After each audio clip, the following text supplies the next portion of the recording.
My name's Vanessa Blyer. I am the Australia Institute's spokesperson for Tasmania's native forests, and I am your MC at this special event today. Now, this is an important event because it comes at a critical time for our native forests, a critical time for the non-human animals dependent on our native forests to live, and a critical time for human beings as we are impacted by the climate crisis, which is partly informed by the destruction of our native forests.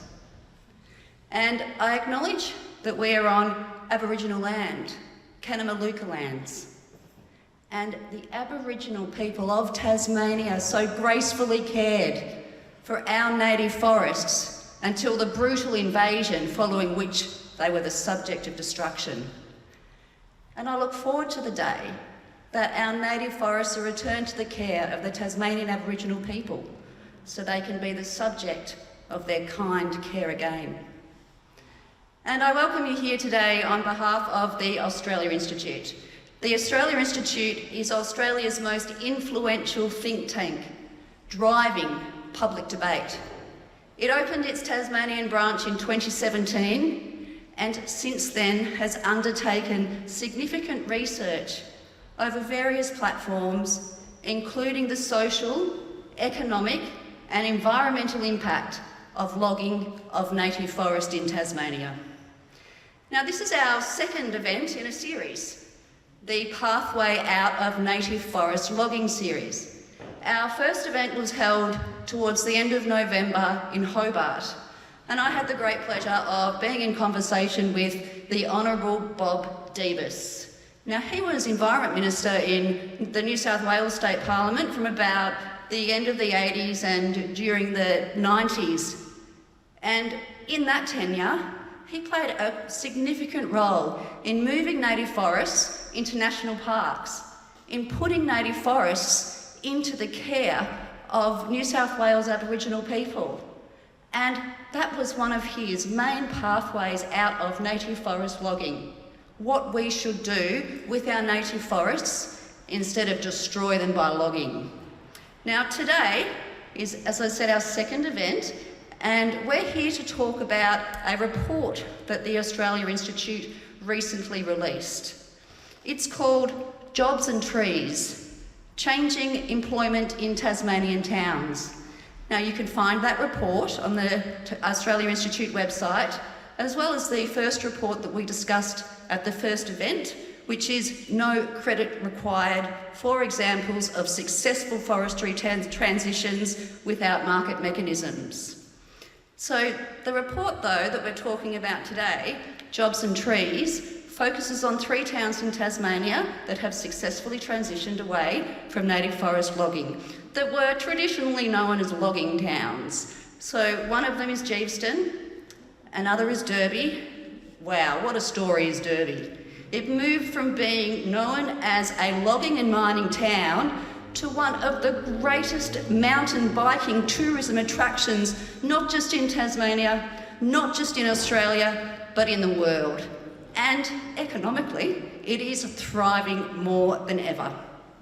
The third town that the report addresses is Triabunna. Triabunna, a town on the east coast of Tasmania. It has successfully transitioned away from being home to one of the world's largest wood chip mills. And who better to tell us about that story than the last manager of the Triabunna wood chip mill, Alec Marr. Let's welcome him to the stage.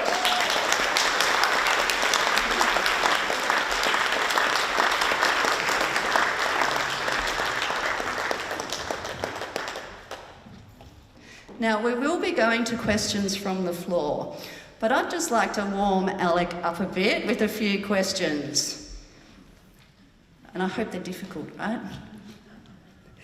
Now, Alec, I mentioned that you were the manager of the Triabunna wood chip mill, but you were involved in protecting our natural environment for a very long time, since about 1985. Tell us what inspired you to work so hard towards protecting our natural environment. Thanks, Vanessa. Well, in those days, although I was an environmental sympathiser, I was really primarily interested in outdoor activities like whitewater rafting, bushwalking, rock climbing, mountaineering, that sort of thing. And every time I would go into a wilderness area, I'd have to drive through miles of clear fell coops, which made me very upset. And then when I came out, I'd have to drive through another pile of clear fell coops. This went on for a while, and eventually I went into the wilderness siting, knocked on the door and said, I'd like to help. Now, of course, I didn't really have any skills at all in those days, but I did have one major advantage that most people in the environment don't have, and that is I came from a family of coal miners. So my grandfather died in his early 50s from a broken body from digging coal out with a pick in 2 feet of water in the days when you got paid by how much coal you could get into your skip and hook it up to a horse. My father and all of his brothers were in the pits. And then as we grew up, we spent a lot of time in the outback and places like Gulf Carpentaria and Cape York. So some people go to school and they learn French. I learnt fluent redneck from an early age, which meant, and I don't really say that as a pejorative term, it just meant that I could go and talk to loggers and I could understand them, I wasn't intimidated by them, and they felt very comfortable with me. So I ended up, when I wasn't in front of angry loggers and their bulldozers at blockades, because I became a blockade specialist, I spent the next 5 years building up friendships and networks all over Tasmania with logging contractors, small sawmillers, and people all over the logging industry. And they would just sit there and tell me all the dodgy stuff they got up to. It was just, and you just couldn't believe the stories that we're hearing. But what it meant was I became an expert on what really happened on the ground in the logging industry once they're out in the coops, and some of the dodgy stuff that happened after that. And that was very powerful when it came to dealing with a lot of the forest negotiations that ultimately resulted from that. And so when the Tribunal woodchip mill situation arose, for a whole range of reasons, Graham would ask me to get involved.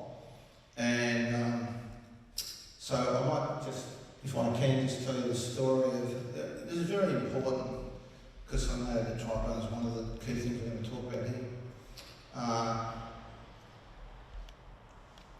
Guns sued a bunch of people.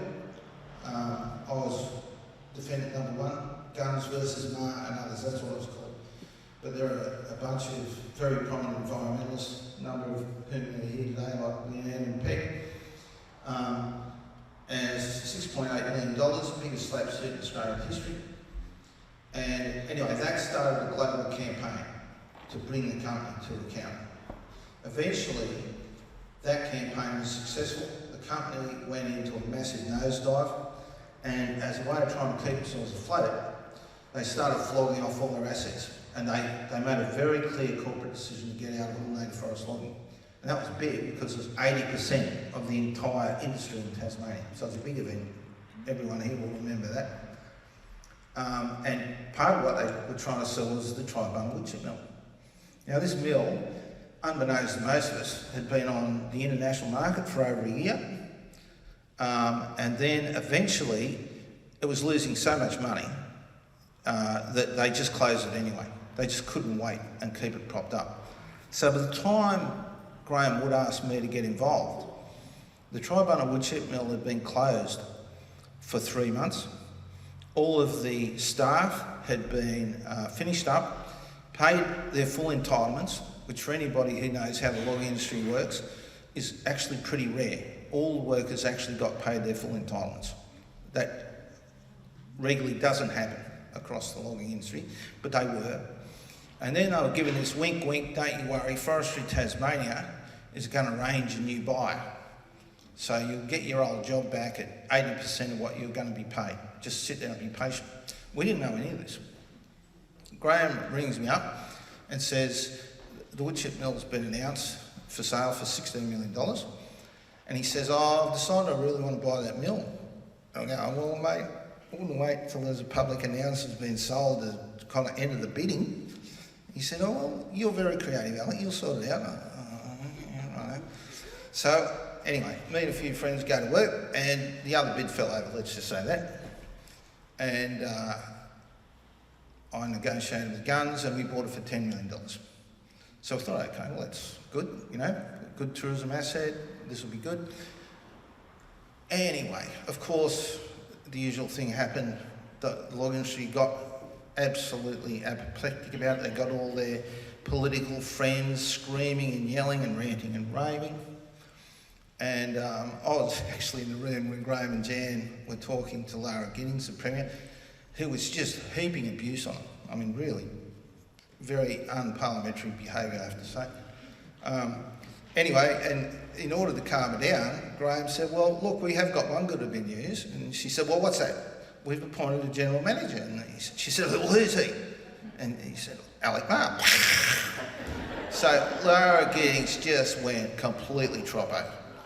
Ran out, held a press conference, attacked me, said that you can't have a vegetarian in charge of an abattoir. And just carried on like a real pork chop.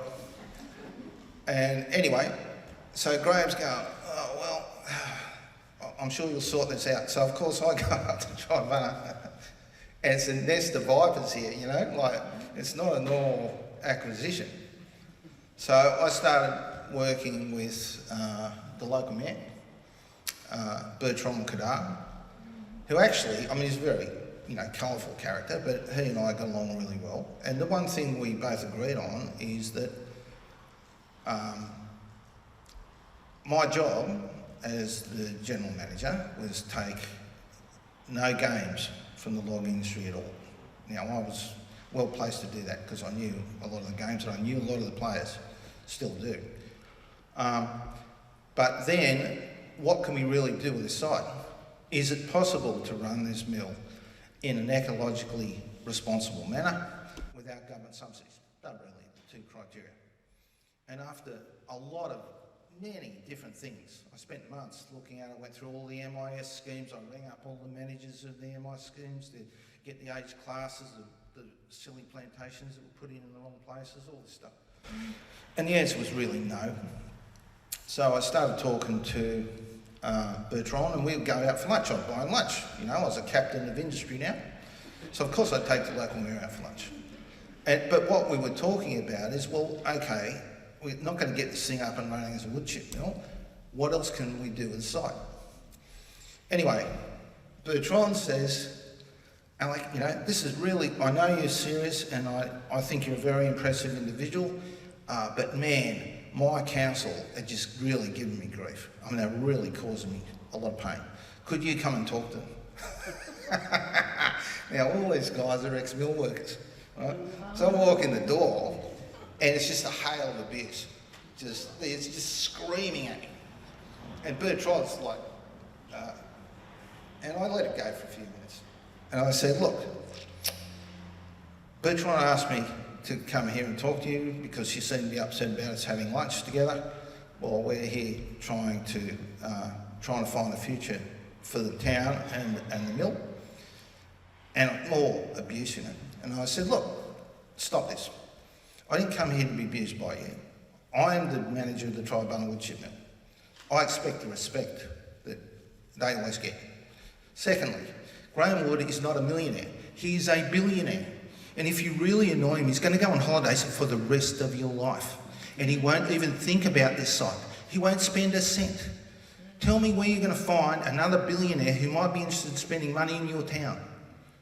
So either we work together or I walk out of here and I have a happy life. I don't want that to be you. And at the end of it, they went, well, I said, look, They said, well, what do you want us to do? I said, well, I understand that you'd like it open as a wood chip mill. Why don't you pass a resolution that says your preference is for it to be open as a wood chip mill, but if it can't, you'll support any other development on the site.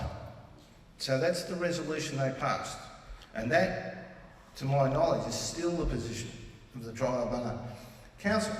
I said, look, our job with Graham is to make him feel part of the community and encourage him to make an investment and bring other people like him. You want a future, here's the key to your future. I'll help you if you want to work with me. And that completely changed the dialogue. And one other little story that I do want to tell, which I think is very important when we think about a bunch of these towns that are going through transition. I know it's not easy, nobody likes change, including environmentalists, don't worry about that. But I had a bunch of long-term residents who wanted to meet me as a general manager. Okay, so I go and met them and said, what are you going to do with the mill? And I started going through the processes of going through. I said, stop. We don't want to hear about any of that. We just want to know when you're going to get rid of that mill. We hate that mill. This was a really nice little coastal town before that mill turned up. And it ate the town. It took over the whole culture. It took over all the roads. And for 40 years, he couldn't even go to the pub because it felt like a mining camp. And that mill now is the biggest barrier to us developing something else for the town. That's all we want. We want our town back.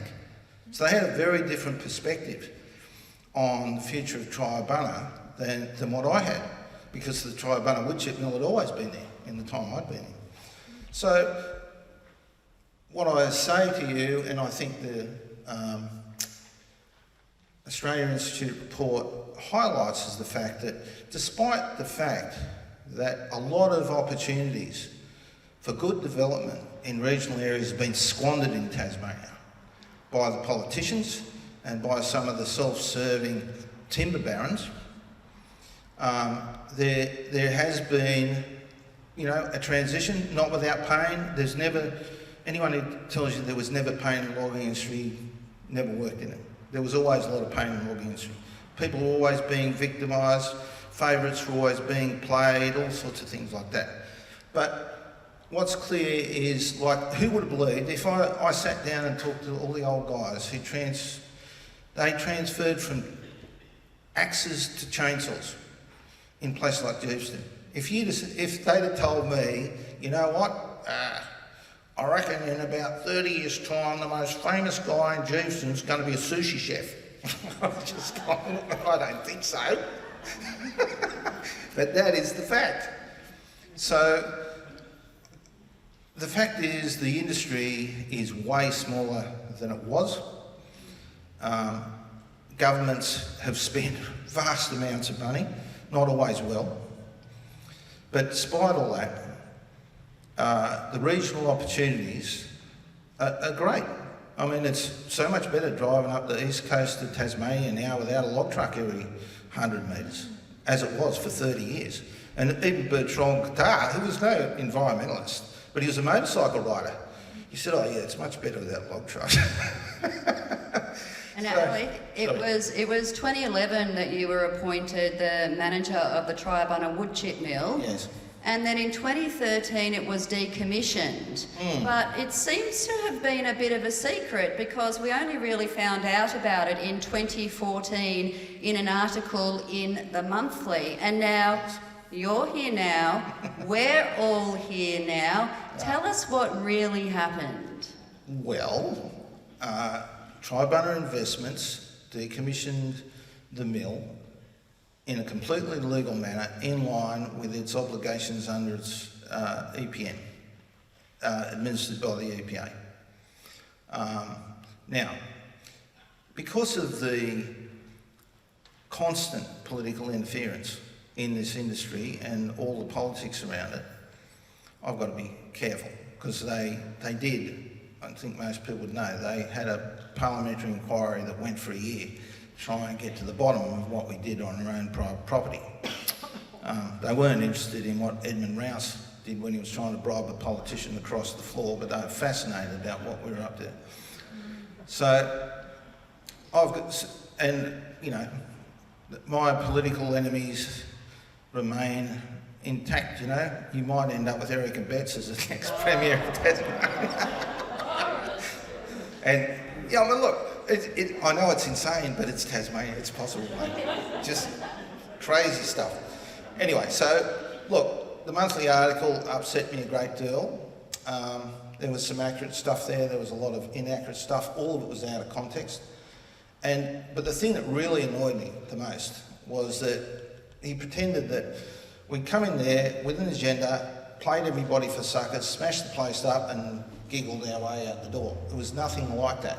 I put vast amounts of effort working with Bertrand Cadar and in fact, Scott McLean from the CFMEU. I investigated all sorts of things. I got the French embassy up there to have a look to see if we could move the French Antarctic fleet to the Tribunal woodchip site. I worked with Scott McLean and we got some heavy machinery training courses operating up there for a short period of time. I got the University of Tasmania up there to have the grand tour to see whether they wanted to set up a climate change research lab there, which is like tens of millions of dollars if they put that in. And they were kind of, yeah, okay, tyre kickers, you know, when you're never selling something, you get tyre kickers. But look, anybody was a tyre kicker, they got the royal treatment. So we tried everything.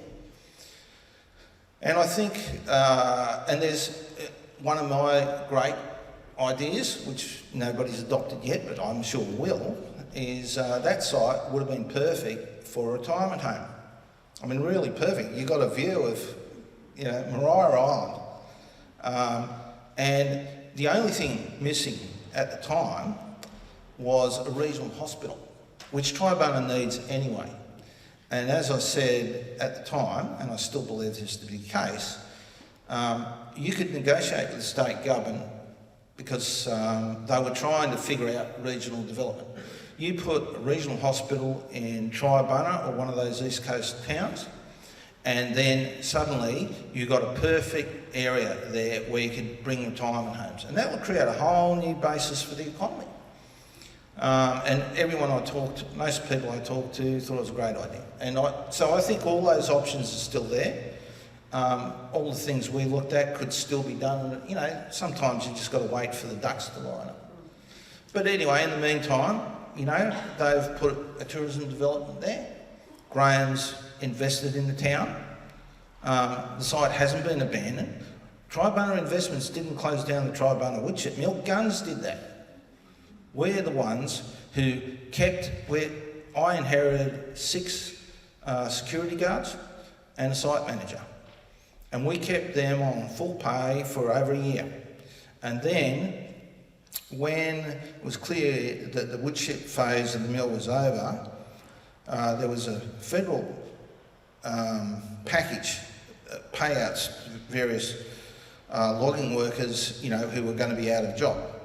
And it was all based on how many years you'd put into the industry. But because our guys had technically not lost their jobs, they weren't applicable for these payouts. So I worked with Scott McLean from the CFMEU. It took us about a year and we got all of our guys back in that scheme. So the day that I had to make these guys redundant, I bought them a 6-pack of beer. We sat around the boardroom. They'd all been looked after, all paid out very generously by Tribunal Investments. And then Scott McLean turned up with another pile of money, which is other people's business, I won't talk about here, but they got another pile of money because they were back in the other scheme. So they skipped off down the road. I mean, nobody in the history of the logging industry has ever been treated as well as our workers were. And I had a perfect health and safety record. I had a perfect environmental record. And the EPA loved me because we're 100% compliant 100% of the time. So my argument is I did an excellent job.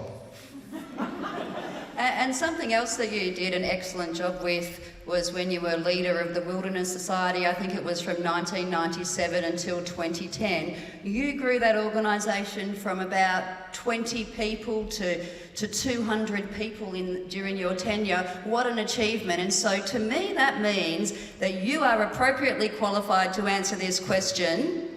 Should we end native forest logging now, and what's our pathway? Well, the answer, of course, is yes, and we're well down the path of it. The industry is tiny compared to what it was. A lot of the towns that were significantly reliant on the timber industry are no longer, which is a good thing. And when the last set of negotiations happened back in 2013, the industry opted for an industry strategy which basically was overcutting the forest with an agreement from the industry that the volume will drop by about 50% in 2027. Right? So that's the industry plan, is to halve the current sawlog quota in 4 years' time. So they'll be making their investment decisions on that.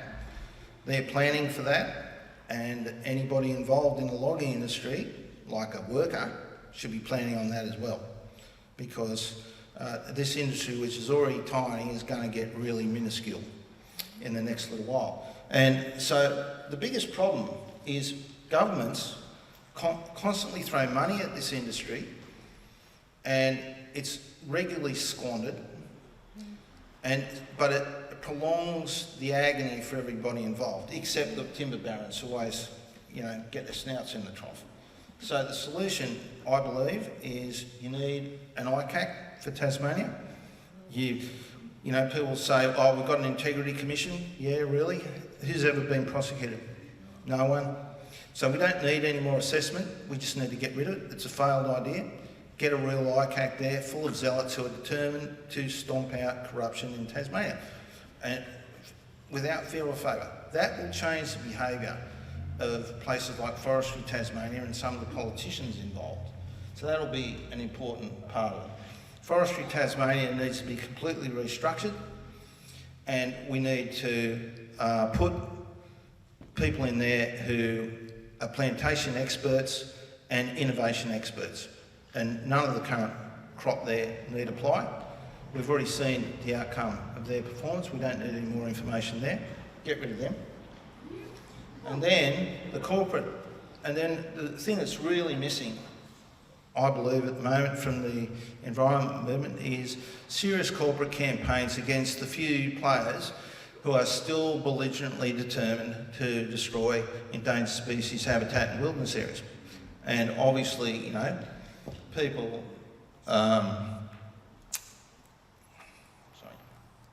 people like Britons, they're a classic example. They've fought any attempt at resolving the issue for years. They feel entitled. McKay's another one. So these people need to feel some real pressure. My attitude with bad companies is we set up a campaign and the company either reforms or goes out of business, and the choice is theirs. Guns, in the end, started to try and change too late.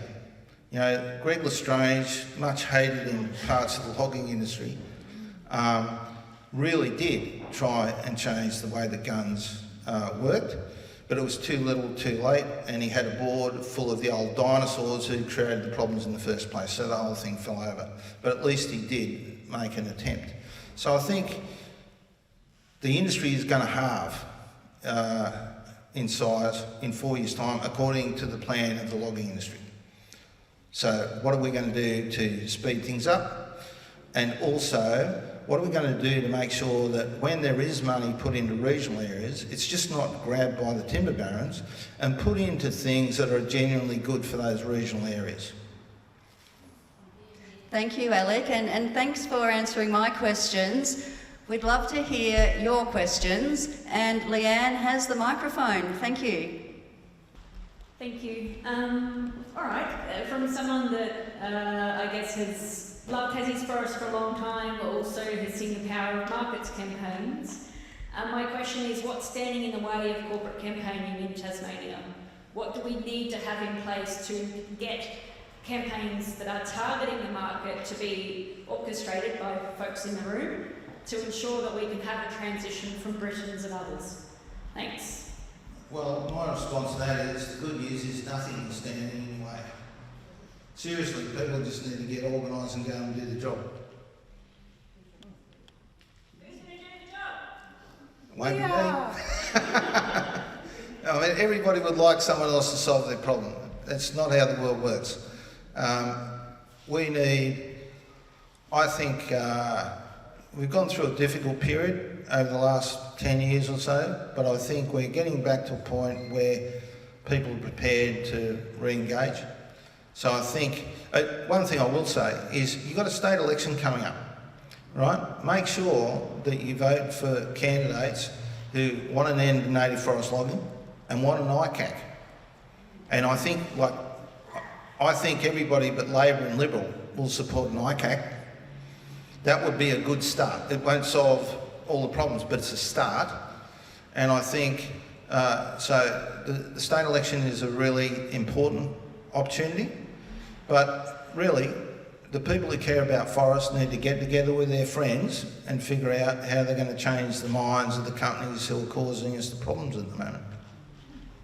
G'day mate. I've got a question about transition packages and your experience with working with workers. Workers are probably sometimes understandably sceptical of the words transition package, and what's your experience having been on the ground, ways to talk with communities about future investment when they're just sort of thinking we might be put out to pasture or, you know, given a lump sum and actually not really shown a pathway to a new industry or new job? Yeah, it's hard to answer that with generalities, and I simply, as an example, like you need a different kind of response for someone who's 60 or 65 years old than someone who's 20. And they may well have very different educational and life experience opportunities. So, I mean, the guy that I needed to help me run the Tribunna wood chip mill site, he was like, you know, your action hero. He would, when the ship was being loaded with wood chips and a storm came in, he would put the strap on and he'd climb up the outside of the frame, 80 foot off the ground in the hail and cut the cable so that the whole thing could, you know, he's the guy who could make everything happen. And so I was very happy to have him on the site. And a month after I was there, he said, look, Alec, I've just been offered a job running the local scallop factory next door, and this industry's got no future, so I'm going to take that job. And I went, well, actually, it's a good solution. But not everybody can do that. So the problem is I can't give you one answer to solve all those problems. You've got to have, you know, some people want to go into their retirement if they're 65 and they've been hit with a couple of logs or trucks or something. They're in a very different situation than someone who's 25. So, but the key, you know, I think the unions do genuinely try and do a decent job there. None of this stuff's easy. So I don't have a specific answer, but, you know, that's the approach you've got to take. What's this guy's skill set? I mean, give an example. We knew my staff that I had at the Tribunna wood chip mill had 7. 6 of them were just security guards, and literally all these guys had ever done is look at the road, lift the boom when the trucks come through, make sure people didn't steal things. And when I first took over the site, there was a fire there because all these wood chips have been blown into an area, spontaneously combusted, and you can't actually put it out with water. It's like pouring fuel on it, so you have to just keep raking it. So they, for 6 months, all they did was rake this stuff. Anyway, I said to these guys after 6 months of investigation, look, there's no way this job's going to last. So you guys need to start planning for the future. I don't know what that looks like for you guys. So if you've got some courses that you want to do, because they're on light duties, there weren't any trucks to do it. So I said, if you want to do courses while you're here, and do your study while you're here, while we're paying you. We'll pay for your course and I'll let you do that. And so 2 of the 6 did that and upgraded their security skills, so they, I assume, got better jobs when they left. So it's kind of like, I'm not a parent, but it's a little bit like being a parent, I think, where you kind of set your kids up the best you can. In this case, we gave them all the payouts we could, gave them the opportunities to upskill as best we could, and then we sent them out into the world to see what they could make of it. It's kind of all you can do, really. I hope that answers your question. Thank you. I'm a tourist from the North Island. I come down here for nature, to see the forests. What more can I do and what more can tourism do to help push this shift faster? Yeah, I think, again, it comes down to, if you're a kind of civilian tourist, then, you know, support the environment groups that are working on the issue. I think that's important. Support the businesses down here who are building a new future in these regional areas. That's a good thing.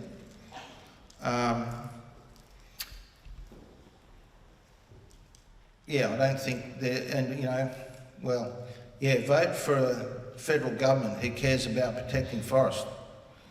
We can all do that.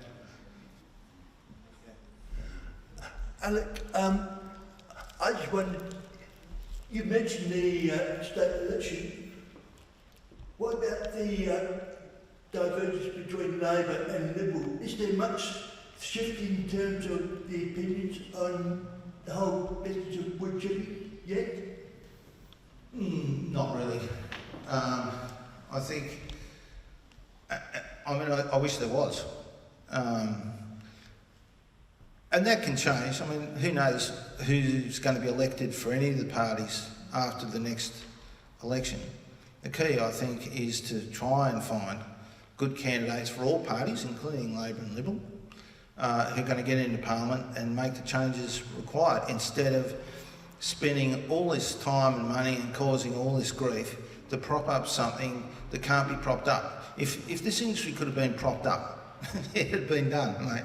No amount of money can prop this industry up. What we have in Western Australia is the government finally got sick of trying to prop it up. They did all the same things that were done in Tasmania. And they just went, that's it, we're over it, we're moving. And the same things just happened in Victoria.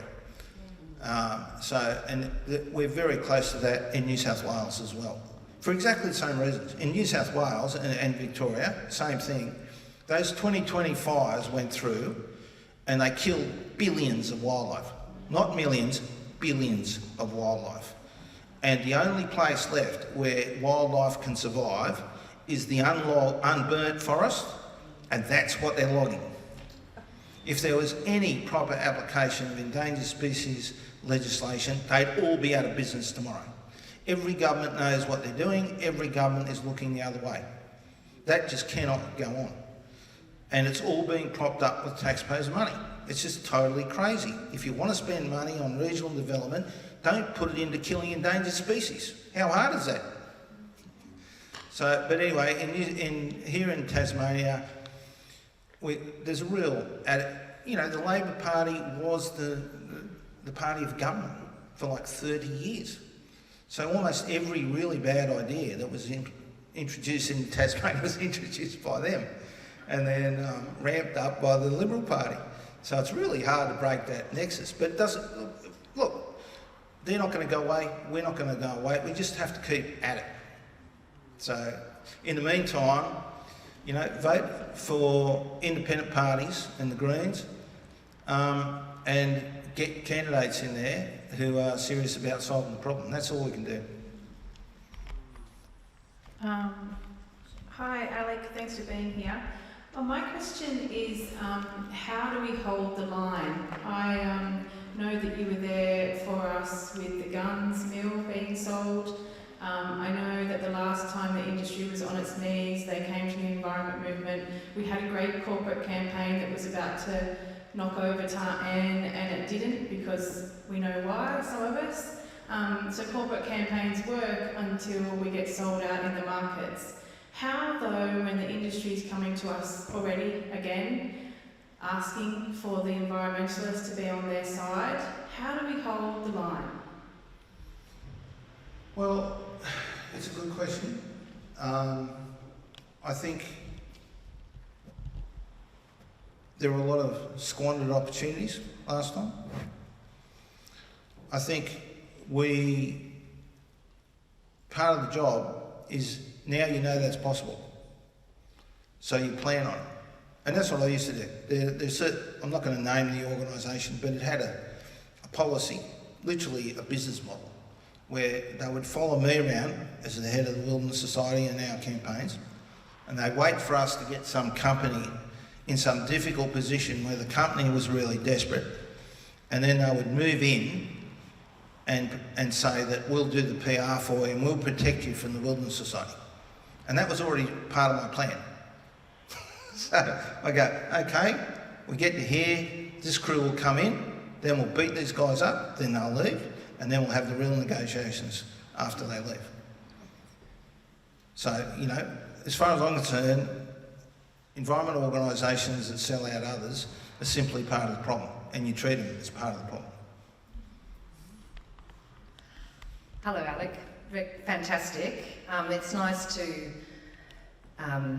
hear your stories in person, because I've heard many of them secondhand. I want to challenge you a little bit on something you just said about candidates standing, that we need to get more good people standing for the Labor and the Liberal parties.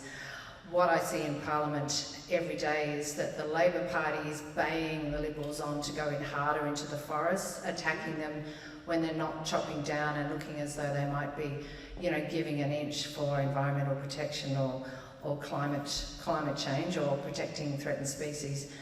And so I see under a weak Labor leader that they're doubling down and trying to find no light between their policies and the Liberals, and I don't see that changing between now and the election. Despite the fact there may be or not good people in the Labor and Liberal parties, it's irrelevant. And so the danger with an election campaign, if candidates are standing and saying, oh, we love the environment, if people aren't being held to account on their position on ending native forest logging and voting on that, then it means almost nothing. So that's the point I wanted to make. I wanted to ask your view about the situation here in Tasmania. We've got a hair clerk system. Yep. And I think part of that is why we are different to other states. Why the Labor Party is finding it hard in themselves to find their conscience and look to the future for the planet. If they ever did that, it's very difficult here for them to want to be different to the Liberals. What do you think about Victoria and Western Australia? Is there anything you'd suggest we can learn from the politics of those situations that we could apply here in Tasmania? And I want to also, just while I'm on my feet, thank and acknowledge all the people in the room who are on the front line of the forest wars, and every single day they are doing the work of standing up and being there in front of bulldozers every day. The Southern Forests people are there, BBF volunteers are there every single day getting arrested. So people are there and they are standing up and taking action, and the majority of Tasmanians don't want native forest logging. So the end of the native forest logging industry is imminent, and we need to rush it on. Your thoughts on what else we can learn? Yeah, well, you made a few points there, so I'll respond to a couple of them. I didn't say that I'm confident that we'll find any candidates we're supporting in Labor or Liberal. I just said we should, walk around with a lantern in the middle of the day, seeing if you can find one. And you may or you may not. And if you don't find one, well, you know what to do. Don't vote for them. But I will say this. It's not impossible. And it's patchy. And I'll give you an example. I became mates with the State Secretary of the Liberal Party in Tasmania. And his name's Peter Skillen. He's not there now, but he was. And he started a group, which I 100% supported. It's called ABA, Anybody But a Betch. And his only mission in life was to make sure that Erica Betts was not in Parliament. Now, this is something I could wholeheartedly agree with. And I've had similar sort of situations with individuals in the Labor Party. All I'm saying is they're individuals. I don't think either Labor or Liberal are about to go through a crisis of conscience, if they could find their conscience, and flip on native forests anytime soon. But if we can find some key individuals that we can help along the way, my attitude is anyone who wants to protect the environment is someone that I want to help. I don't care whether they're in a church or a political party or anything else. If they're genuine about wanting to protect the environment, I'm happy to help them. Now, the caveat to that is I'm not interested in people who sit there wringing their hands saying, oh yeah, Erica Betts is a really bad idea, while they're in Parliament giving him the numbers to get through his nasty legislation. I'm talking about someone who does everything they can to stop the Betts ever getting into Parliament. Yeah, they're rare, we should still look for them. The Greens and Independents, you know, they need to be assessed on their merits as well. How strong are they? Are they committed? Great. How committed? What are they prepared to do? Let's find out. Where would you have any doubt about the Greens on that? You couldn't. I could do many things, but I've got friends in all political parties. I've got enemies in all political parties because I'm an environmentalist. I never sway. Anyway, I don't want to have that debate, but obviously the Greens are the party with the best track record by miles, no question about that. I don't think we're going to find much in the way of friendly people in the Jackie Lambie party, as an example. So these are generalities, but just because that's my view doesn't mean some miraculous individual won't turn up. Let's see. Could be powerful. And then what can we learn from WA and Victoria? It's that if you cause enough grief for the government and the industry, sooner or later the government will get sick of it. Because the industry is not capable, I'm talking about the narrow native forest logging sector that are causing us all the grief. They will never change their behaviour. And sooner or later, if there's enough pressure, the governments will get sick of it. And that's exactly what happened in Western Australia, it's exactly what happened in Victoria, and it's right on the cusp of happening in New South Wales as well, for exactly the same reasons. They're off killing endangered species habitat every day, losing money every day, bashing up protesters every day. And that just goes on, and governments eventually get sick of it if they've got pressure on them. I've got a friend here that's grandfather was a conservator of forests that wants to just let people know what his grandfather did. It's going to be about 30 seconds to 60 seconds. And at the end of that, we've got time for one more question. So if anyone's got a burning question, think about it now. Okay, thank you. My wife's grandfather, L.G. Irby, was the conservator of forests here in Tasmania between 1920 and 1927. And Judy's going to read an extract from a letter he wrote to his mother in 1927. We've been waiting, our family, Judy's family's been waiting for 100 years for what's happening in this moment in time, and we thank you. I can't believe the story of pain that continued so long ago, because Grandpa lost his job soon after he wrote this letter. He wrote in March 27, on Friday I had to take on Cabinet and a conference of heads and departments on the subject of the policy of the remaining Crown lands of this state. As Tasmania has slaughtered her poor old forests, even on the poorest of lands where settlement has failed utterly, and the whole of the surveyors are clamouring for the rest of them to be thrown open in order that they may get survey fees, you will see that yours truly must fight for the new forests which are left, for the few forests, that is, which are left. Well, I had worked myself up to fighting point and took the whole lot on, much to the poor Premier's regret, who was preaching indeed, practically ordering peace at any price. I simply had to talk bluntly, or the trees would have disowned me altogether, forever.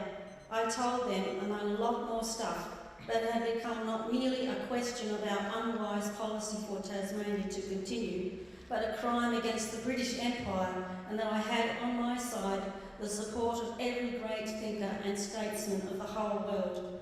I'm glad to say I was in excellent form and bearded them royally.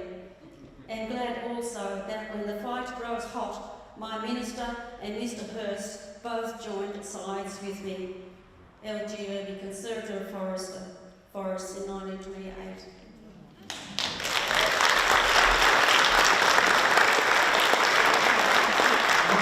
I'd like to say one thing, that people forget that one of the reasons that the forestry commissions were set up in the first place is to stop agriculture clearing all the forest. And then they lost the plot. Did you have a question for Nell? Hello. You've mentioned rightly that Liberal and Labor are both going to be against an ICAG. And then, 4 years is too far away from my liking. What can we do? There seems to be this sort of perception that you have to vote for Labor or Liberal or something. And they spend so much in elections, they fill everything with red and blue. And how do we tackle people's perception on the minor parties and the independents? I think it's starting to change a little bit, but what can we do to steer people away from the major parties that have let us down? Well, look, I think simply by raising the profile of forest overall, it forces, if we do our job properly and raise the profile ahead of the state election, we can then force all the political parties to declare their hand and start educating people. Don't forget that, the forest profile has dropped quite a bit here in Tasmania over the last few years. And so we need to bring it up to front of mind. And, look, if Erica Betts is... We should be running a campaign against the pre-selection of Erica Betts for Parliament. Erica Betts should be an old folks' home, not Parliament, right? And so we need to get on the front foot and say to the political parties, if you select this person, we're going to come after them and you. Don't do it. So. Hi. On state politics, just to note that the gerrymander is going to end this year, so we could be up for interesting times for more Greens anyway.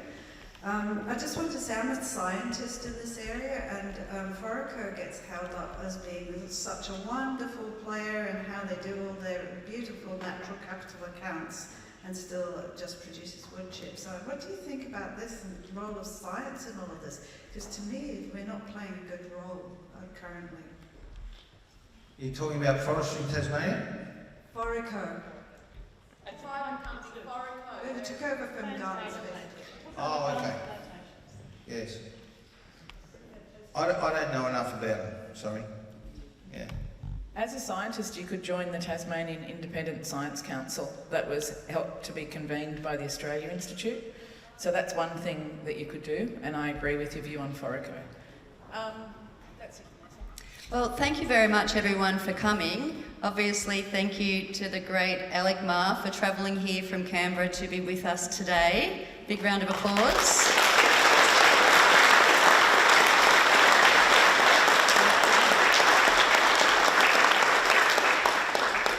The Australia Institute Tasmania branch also works very heavily on salmon farming. What a problem. Now, there is currently a review under the Federal Environment Protection and Biodiversity Conservation Act into salmon farming at Macquarie Harbour. Submissions are due by the 2nd of February. Make a submission. If you'd like to learn about it to assist you in doing so, go to the Australia Institute website. I'd also like to let you all know that 2024, this year, is the 30th anniversary of the Australia Institute.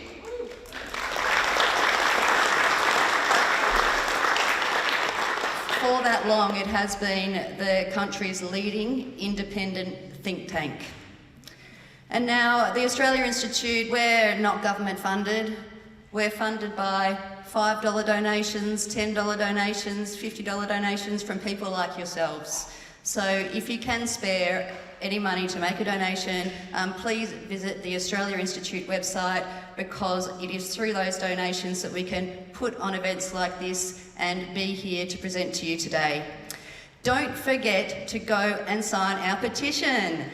For a little while now, we have been running a petition to end native forest logging now. We have thousands and thousands of names on that petition, and you can easily access it from the homepage of the Australia Institute website. And lastly, again, go and engage with our reports. They are research-based. There is a reason why the Australia Institute is advocating for an end to native forest logging now. It's because it is supported by facts and evidence. And if you have any doubt about that, please do read the reports to which I referred, again through the Australia Institute website. Thank you very much for taking time out on your lunch break today and being here with us, and enjoy the rest of your day. Thank you. Thanks, everybody.